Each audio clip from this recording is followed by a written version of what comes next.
Hi guys! Welcome back to our YouTube channel. So, magpupostpone muna tayo about sa mga series, about sa mga story namin na binibigay namin, yung mga role, yung acting. So, for today's vlog, mag-i-scam tayo ng scammer. Actually, itong scammer na to, kagabi pa to chat sa auntie ko, sa auntie namin, hindi lang namin ni-reply, hindi lang namin kinol or kinontak itong scammer na to. Actually, ito yung tinext niya kagabi. So, from GMA7 Wawawin, your SIM number had won 680,000 pesos sponsored by Willie Revillame. Please send your name, address, age, and send to Attorney Romulo Dizon. DTI number, so may DTI number pa siya.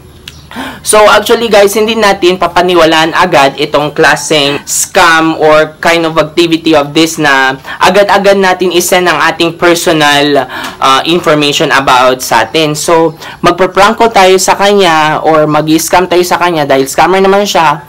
So, hindi natin ibibigay yung pangalan natin, yung address natin, yung totoo, yung mga totoong personal information about sa atin. So, mag-i-start tayo magko-call sa kanya. Pero hindi ko gagamitin yung number kung saan siya nag-text kagabi. So, yung gagamitin ko, ibang number yung gagamitin ko. So, ito. Wait lang, tingnan natin kung mag-ring.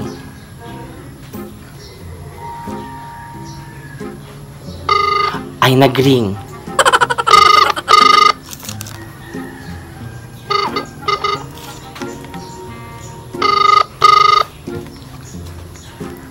So, hindi pa siya sumasagot. Baka busy siya. Hello? Ay, hello ma'am. Good morning ho.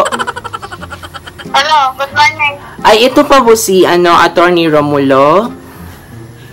Sino po ba ito?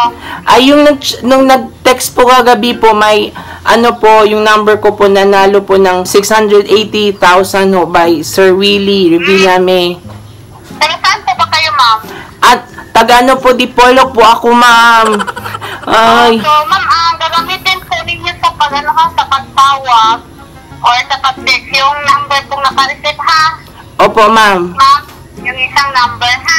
Ay, wala pong load, ma'am, kasi kagabi, ma'am, wala ka akong load, nagpaano lang ako. Sige po, so, ganito na lang, pag-text mo na yung kompletong pangalan, address, ilang taon sa trabaho. And then, isabay na lang po ninyo sa pag-text yung number pong naka-receive, ha?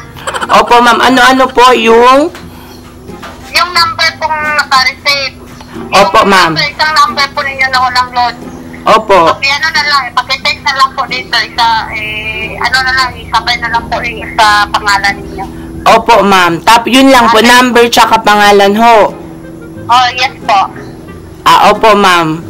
Sige po, ma'am. Tapos mag-call lang ako ulit. Ma'am, kasi ngayon kasi, ma'am, trahedyo talaga yung family namin. Malaking tulong na po ito sa amin, ho. Yes po, yes po. So, ganito na lang po. Pag-text mo na yung kompletong pangalan, address, ilang taon ka na sa pagtrabaho, and then, pagkatapos po, ilagay din ninyo yung number po naka-reset, ha? Opo, ma'am. Sige, ma'am. Sige, ma'am. Sige. Bye-bye po. Good morning. So, ayun guys. So, hinihingi niya yung personal information. So, tulad ng sinabi ko kanina, hindi ko ibibigay ang pangalan ko, yung totoong pangalan ko. Ibibigay ko lang yung number na tinext niya kagabi pero hindi ko sasabihin yung totoong address. Sasabihin ko lang yung fake lang na address. So, later, magsasend ako, then i-continue natin yung scam natin sa kanya. So, ayun guys, tinype ko na ang fake na pangalan ko na Melinda Rosario Napal Cruz. So, ang number na binigay ko, yun pa rin. So, pero fake na address na binigay ko sa kanya. So, i-send natin sa kanya. Then, magko-call tayo later. So, ayan guys, sinend ko na ang mga fake information na galing sa akin. Pero, fake yun ha. So, magko-call tayo sa kanya tulad ng sabi niya kanina. So guys, actually siya nag-call sa akin. Gayod. Wait lang. Actually siya nagko-call sa akin. So i-answer ko ha.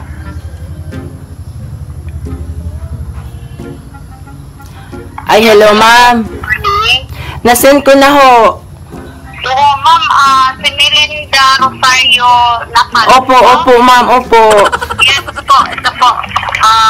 Antipolo City. Ilang taon na po ba kayo, ma'am? Ano po ako, ma'am? 35. 35. So, anong trabaho? Anong trabaho? Ano lang po, o kasambahay po. Sa bahay. So, nasa loob kayo sa bahay sa amo po ninyo. Opo, ma'am. Ma'am, malaking tulong na ho yan. Yes po, ma'am. So, ma'am, ganito, makinig po kayo. So, ngayon, sa pag-register po sa pera niyo kasi second prize po kayo, yung number po ninyo nanalo ng Yes. 680,000. Yes, ma'am. Okay? Ma'am? Yes, so, ma'am. may nakakaalam na po ba na nanalo kayo sa isang SIM card na? Ma'am? Alam na po ba sa amo po ninyo na nanalo kayo? Ay, hindi po, ma'am. Ako lang ho.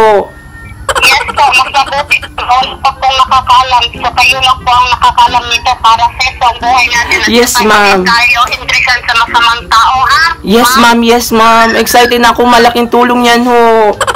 Yes po.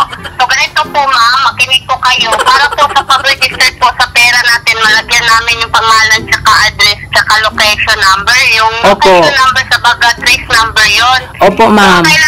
Ang kailangan natin na makaregister tayo sa location trace number yan. Ma'am? Para sa i-attach natin yung trace number. Opo, ma'am. Okay? Oo. So, meron tayong pre-address. So, magastos muna tayo. And then, wala kayong problema sa magastos po ninyo kasi po may refundable tayo dyan dito sa office. Kasama sa 680,000 po ninyo. Okay? Opo, ma'am. Pamilit na? Opo. So, ang kailangan din natin, kasi yung trace number, location man yan, nakatibayan po na kayo po ang may-ari or nandyan po kayo sa location dyan sa ngayon.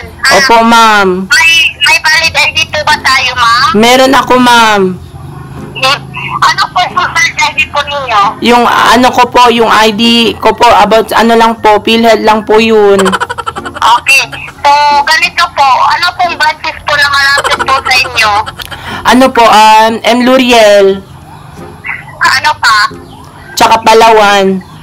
Okay, so saan natin ito ipadaan yung pera po ninyo, ma'am? Ma'am?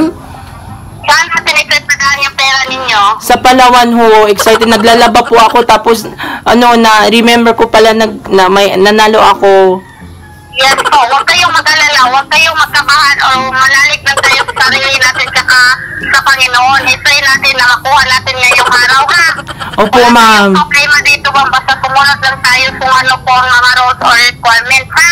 Opo, ma'am. Melinda. Oo, so Opo. ganito po, yung trace number, alam po ba ninyo kung saan natin yan makukuha o makikita? Saan ho? Doon natin makikita o nakukuha yung trace number, ma'am, sa isang auto load max regular loan.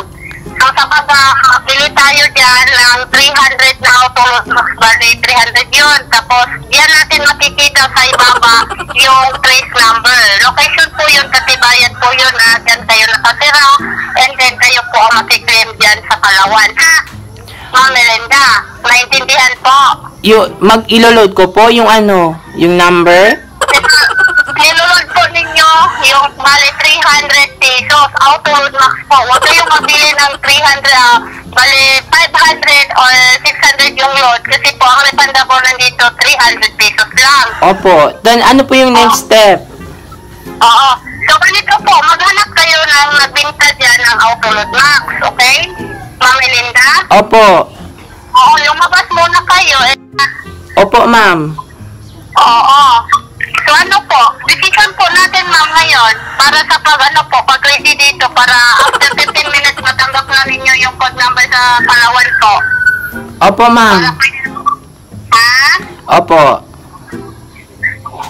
So ano po, decision natin, ma'am. So, mag-call lang ako ulit, ma'am. Ha? So, mag-call lang ako ulit, ma'am.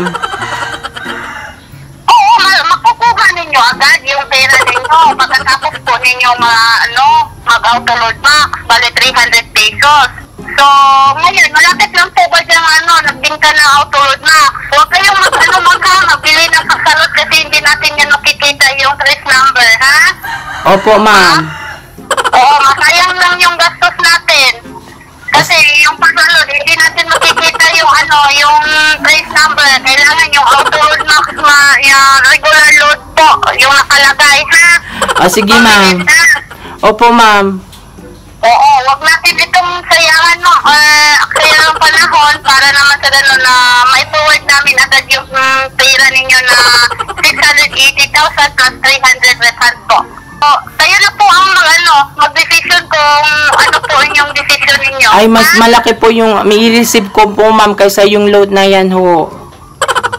Ha? Mas gagawin ko ang lahat ho para ma-receive ko lang yung ano ko pa na malandunan ko ho. Oo, kaya nga, bilis-bilisan natin ngayon. Opo, ma'am. Ano tayo mamaya, para matanggap na ninyo yung code number sa Palawan para pwede na kayo magpunta doon sa Palawan kung mayroon na po kayong code number, ha? Opo, ma'am. Sige ho. Sige po, mag-ingat kayo palagi, ma'am, ha? Sige, ma'am. Ganito, payo ko lang po sa inyo, huwag kayong magbigay ng itong number po para na hindi, karamihan dito, ma'am, may nagtatak na pira na hindi sa kanila yung may-ari na number, ha? Opo, ma'am. Baka may mag-angkin sa number po ninyo and then na sila po ang may-ari and then sila po ang mag-claim sa pera na panalo po ninyo, ha? Sige, ma'am. Salamat ho. Dito oo. So, magantay na lang po ako, Ma'am Melinda. Sige, ma'am. Sige, ma'am. Mga ilang code number po yun siya, ma'am? Ha? Mga ilang code number po yun siya, ma'am? Mga 10. Opo, ma'am. Sige po, ma'am. Pupunta na po ako sa Palawan ho. Kasi, iniwan ko po yung labada ko. Sakto, wala dito yung amo ko. Oo, muna kayo ngayon pumunta. Ang sabi ko, maghanap muna kayo para sa pag-register kasi hindi pa kayo nakaregister dito. Yung city, hindi pa namin nalagyan ng drift number tsaka pangalan ninyo. Sige ho. Antayin pa namin yung drift number kasi po, kapit kayo ninyo, natutuo kayo po ang may-ari o kayo po ang mag-pay sa sa pira lang dito. Sige ho, ma'am. Sige po. Maghanap kayo nung nagbinta dyan ng auto.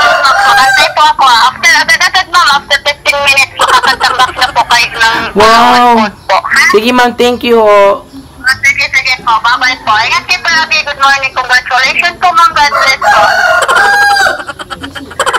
So guys, hindi ko siya kinontag agad-agad para bang assuming natin para pumunta tayo sa Autoload Max na ibibigay natin yung code sa kanya. Ito, ayan, nakikita nyo. DWI 910309 BDX. Yan.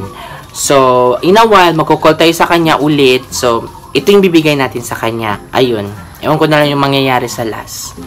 So, ito, ikukall na natin.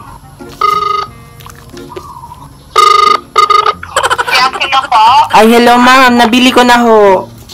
Nabili na po ninyo. Dito po sa company number sa computer processing. Oo. So, antayin lang namin, ma'am, ha? Hindi pa man ito dumating, ha? Pag-check lang po kung hindi pa po dumating dito, ma'am, and then magtawag na lang po ako sa inyo mamaya, ha? Opo, ma'am. Ma'am? Oo, pag-check po kung tapos na po doon sa pinabilihan po ninyo. Opo, ma'am. Aside po dito, ma'am, ano pa po yung ibang process ho? Yun na lang po, ma'am. Kasi yan lang po ang kailangan natin and then yung valid ID ninyo kung magpunta na po kayo sa Palawan, ha? Opo, ma'am. Wait lang, may tanong po ako sa inyo, ma'am.